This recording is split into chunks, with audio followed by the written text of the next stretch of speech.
This is the Apple Watch Ultra, and this is Apple's newest addition to their Apple Watch lineup. This is what was supposed to be the Apple Watch Pro. They decided to go with the Ultra naming scheme because it was going to be for those ultra sports. It was supposed to be for mountaineering, anyone that's out in the woods. Ultra marathons has a lot better battery life, which I have heard that a lot of marathon runners ran out of battery life on a normal Apple Watch like the Series 7. So the Ultra was supposed to be the one that was supposed to solve all of those issues. Now, I've been using it for the past 3 months, and even though I got it for 3 features that weren't the Ultra features, 3 features that were supposed to help with everything else, I still don't think this is the watch to go with. And these are my main reasons why I don't think that you should get an Apple Watch, especially if you're not in ultra sports anything. Now, one of the main reasons why I got this watch was for a better and improved battery life. And honestly, it did get great battery life the first couple of days. I was seeing a lot of that kind of 60-hour battery life that they were blasting through all of their ads. I was getting anywhere between 2.5 days to 3 days. But after using it for a while, especially 3 months in, this watch is lasting me at most 2 days. Sometimes it would run out at about 30 hours. Some days it would last closer to 40 hours.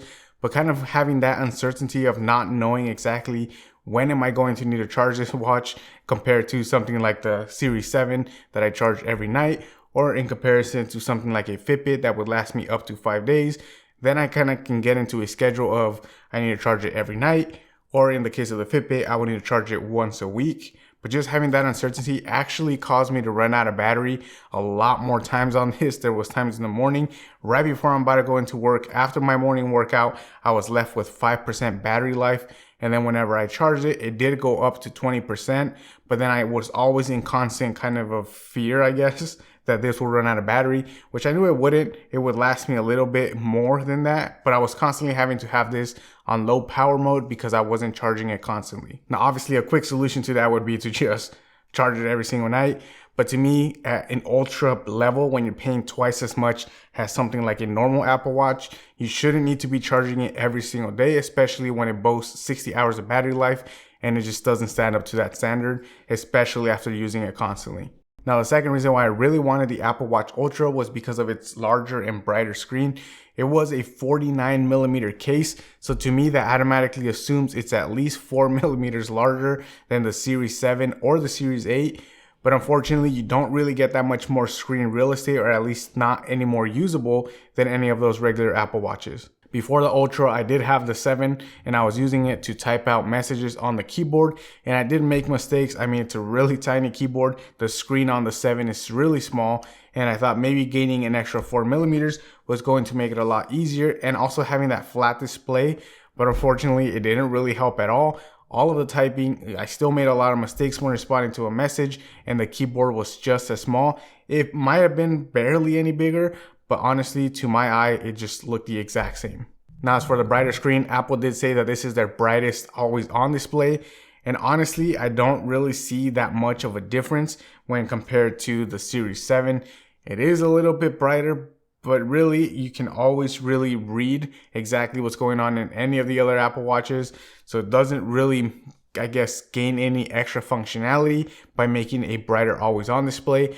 And the brighter screen was a little bit brighter than the Series 7. It is noticeably brighter, I could say, but it's not better in terms of functionality. You're not gaining anything from having a brighter screen.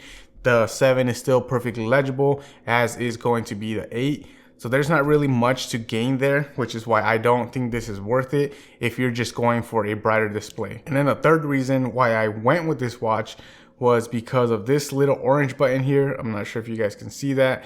The action button and the design overall, but having a red action button, I was really excited to use it because I said I can go ahead and program something. You can actually use Apple shortcuts to put whatever you want on there, but I really enjoyed having to just click one button and start my workout. But unfortunately, I don't do just one single workout. I'm not always just working out on weights or doing strength training. I'm usually kind of bouncing back and forth. I have a treadmill for when I want to just go on a jog or just go for a walk indoors. And then I also have a indoor cycling bike for whenever I want to do some indoor cycling. And then I can also do just strength training at home, which honestly, having one action button, it can only tie to one thing.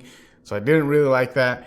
You could press it so that it opens up workouts overall, which is what I ended up going with, where a simple click from that orange button just kind of opens that menu of which workout you want to do.